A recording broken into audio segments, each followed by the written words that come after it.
وذكر فإن الذكرى تنفع المؤمنين. السلام علیکم ورحمۃ اللہ وبرکاتہ. الحمد للہ وحدہ والصلاة والسلام علی من لا نبی بعدہ. اما بعد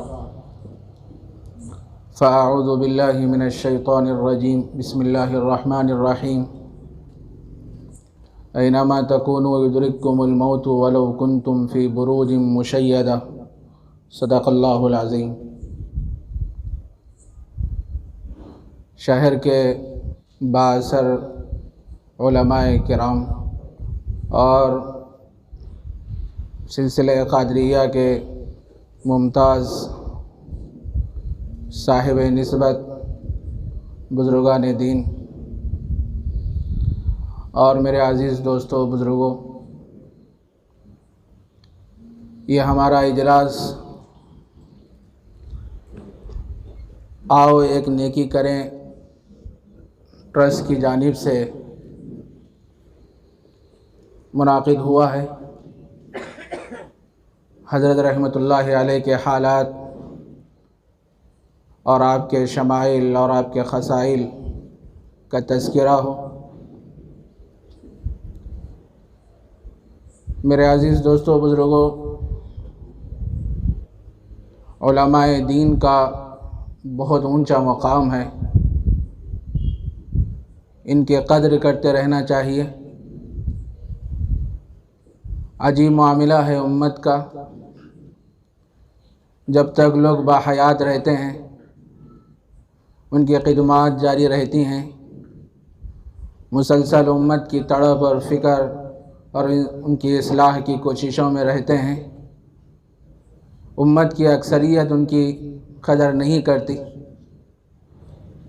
لیکن جب وہ اس دنیا سے چلے جاتے ہیں تو آنکھوں سے آنسو روا ہوتے ہیں، ان کے محاسن اور خوبیوں کا تذکرہ کرتے ہیں.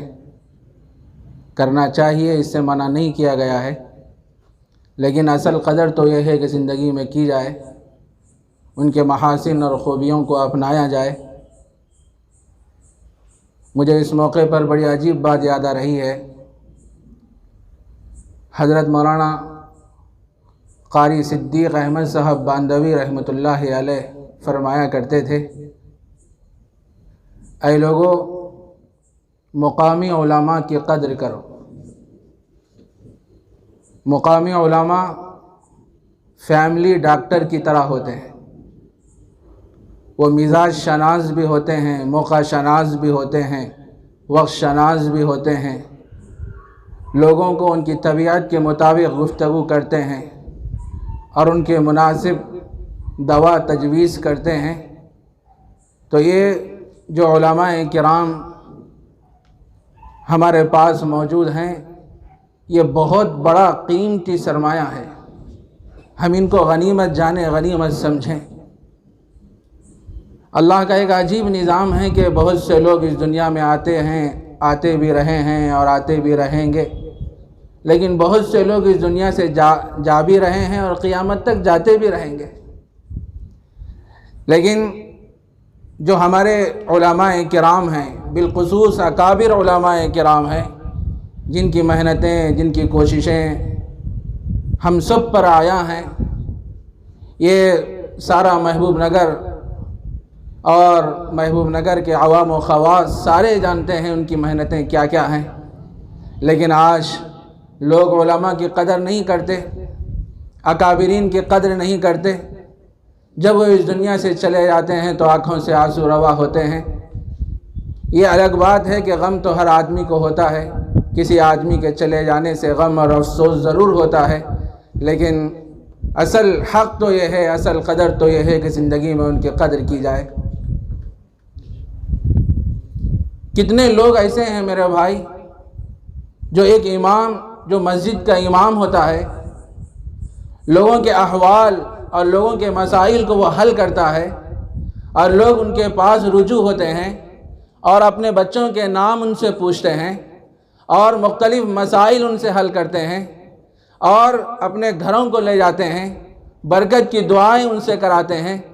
لیکن مجھے کہنے دیجئے بات اگرچہ کہ تلخ ہے، جب کسی گھر میں شادی کی تقریب ہوتی ہے، کوئی خوشی کی تقریب ہوتی ہے، تو اس موقع پر مسجد کا امام ہمیں یاد نہیں آتا، مسجد کا مؤذن ہمیں یاد نہیں آتا، مسجد کی خدمت کرنے والے آج ہمیں یاد نہیں آتے۔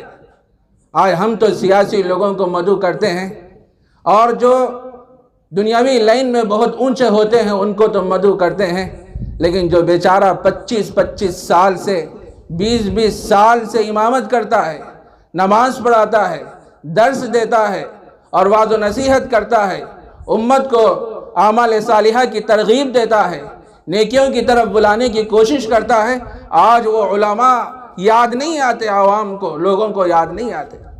افسوس ہے میرے بھائی، افسوس۔ قدر کرو ان علماء کی، یہ علماء اڑتے چلے جا رہے ہیں۔ بہرحال اس موقع پر مجھے کچھ لمبی چوڑی بات کرنا نہیں ہے۔ حضرت والد ماجد رحمۃ اللہ علیہ کی بڑی عجیب و غریب زندگی تھی۔ جب میں غالباً 2003 میں مظاہر علوم سہارنپور پہنچا دورے کی تکمیل کے لیے، اس موقع پر والد صاحب نے فرمایا کہ میں بھی آپ کے ساتھ چلوں گا، تو حضرت رحمۃ اللہ علیہ مجھے لے کے مظاہر علوم سہارنپور پہنچے، اور غالباً رات کے 8 بجے تھے۔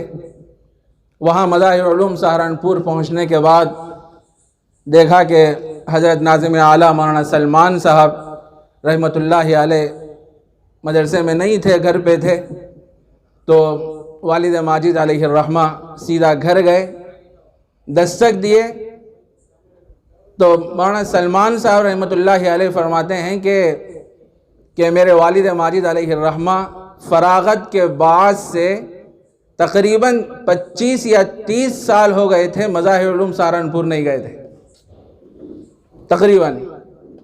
جب مجھے لے کے وہاں پہنچے، دستک دیے، کون ہے؟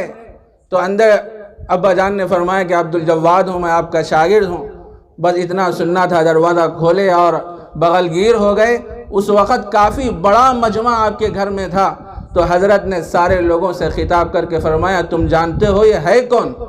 یہ بہت بڑا قطب ہے، بہت بڑا اللہ والا ہے، تم نے اس کو پہچانا نہیں ہے کہ اخفاء حال، اپنے حال کو یہ چھپائے ہوئے رکھتا ہے۔ اس بھری مجلس میں حضرت سلمان صاحب رحمۃ اللہ علیہ نے لوگوں کو بٹھایا۔ اس کے بعد خود حضرت سلمان صاحب رحمۃ اللہ علیہ مولانا سے فرمائے، والد ماجد علیہ الرحمہ سے، کہ تم ان لوگوں کے درمیان بیٹھے ہوئے ہو، ان کو کچھ وعظ و نصیحت کرو۔ والد ماجد علیہ الرحمہ کی آنکھوں میں آنسو آ گئے۔ حضرت میری ہمت کہاں، میری مجال کہاں، کہ آپ تو میرے استاد ہیں، میرے شیخ ہیں، میرے سب کچھ ہیں، میں آپ کے سامنے کیسے میں لب کشائی کر سکتا ہوں؟ یہ تو کام مجھ سے نہیں ہو سکتا۔ تو حضرت رحمۃ اللہ علیہ نے فرمایا کہ تمہیں کچھ بولنا ہی ہے۔ اس موقع پر میرے والد ماجد علیہ الرحمہ نے سلسلہ قادریہ کی جو تعلیمات تھیں، پنجہ عبدیت، جو فقیر اللہ، ولی اللہ، امین اللہ، خلیفۃ اللہ، عبداللہ، جو اعتبارات ہیں، اس پہ آپ نے تقریر فرمائی تو مجمع حیران رہے گا، شزدر رہے گا۔ حضرت سلمان صاحب رحمۃ اللہ علیہ کے آنکھوں میں آنسو آ گئے۔ اس کے بعد آپ نے فرمایا کہ عبدالجواد، تم نے یہ تعلیمات کہاں سے سیکھی؟ اس موقع پر میرے والد ماجد علیہ الرحمہ نے فرمایا کہ میرے شیخ، میرے مربی، میرے سب کچھ جو ہے وہ سلطان العارفین حضرت شاہ صوفی غلام محمد صاحب نور اللہ مرقدہ ہے۔ میں نے ان کی صحبت میں رہا اور ان سے فیض حاصل کیا، یہ انہی کا نتیجہ ہے۔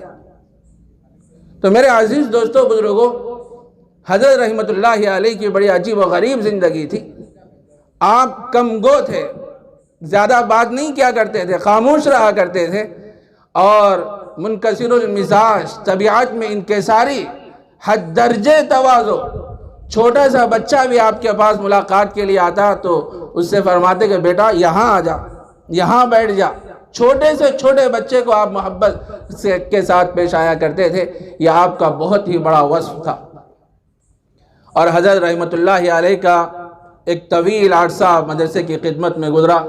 غالباً 1980 عیسوی سے آپ مدرسہ الکوثر کی خدمات میں مصروف رہے، پوری یکسوئی کے ساتھ، پوری محنت کے ساتھ اور پوری دل جمعی کے ساتھ، پورے استقامت کے ساتھ آپ مدرسہ الکوثر کی خدمات میں مصروف رہے، اور ہمیشہ آپ کو یہی فکر رہا کرتی تھی کہ مدرسے کو کیسے ترقی دی جائے، کیسے اس کو استحکام نصیب ہو، بچوں کو کیسے سنوارا جائے، بنایا جائے۔ ہمیشہ والد ماجد علیہ الرحمہ کو اس بات کی فکر رہا کرتی تھی۔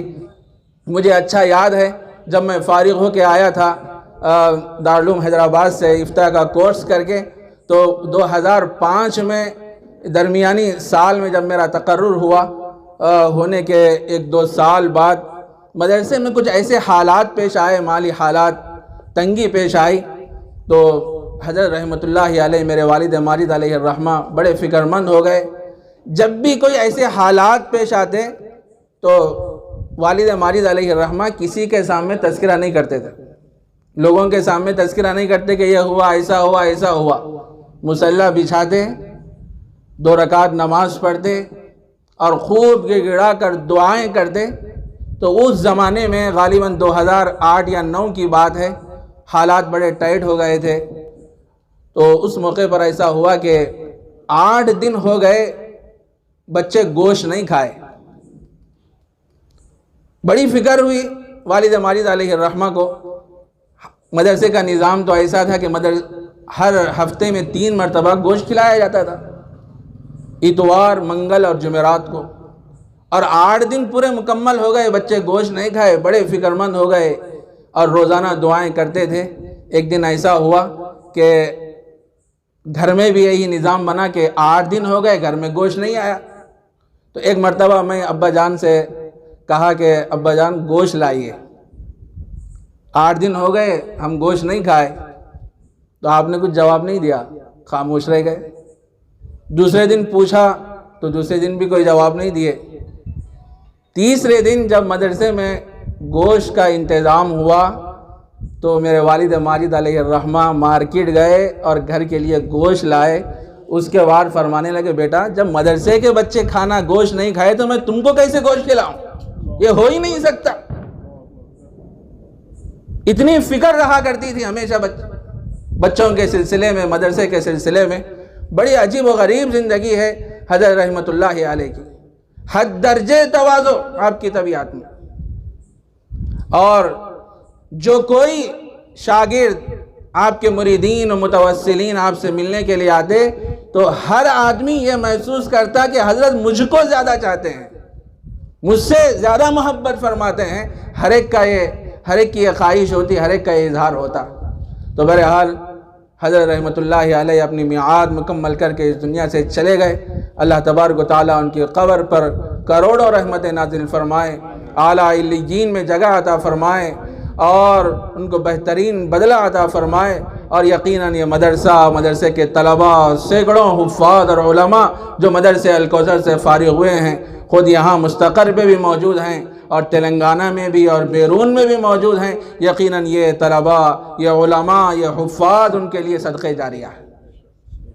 بہرحال اس موقع پر مجھے کچھ لمبی چوڑی بات کرنا نہیں ہے۔ ہمارے شہر کے اور بھی بڑے علماء کرام یہاں تشریف فرما ہیں، ان سے بھی ہمیں استفادہ کرنا ہے۔ اس موقع پر جو باتیں میرے ذہن میں آئی، اللہ مجھے بھی عمل کی توفیق عطا فرمائے اور اب حضرات کو بھی۔ وآخر دعوانا ان الحمد للہ رب العالمین۔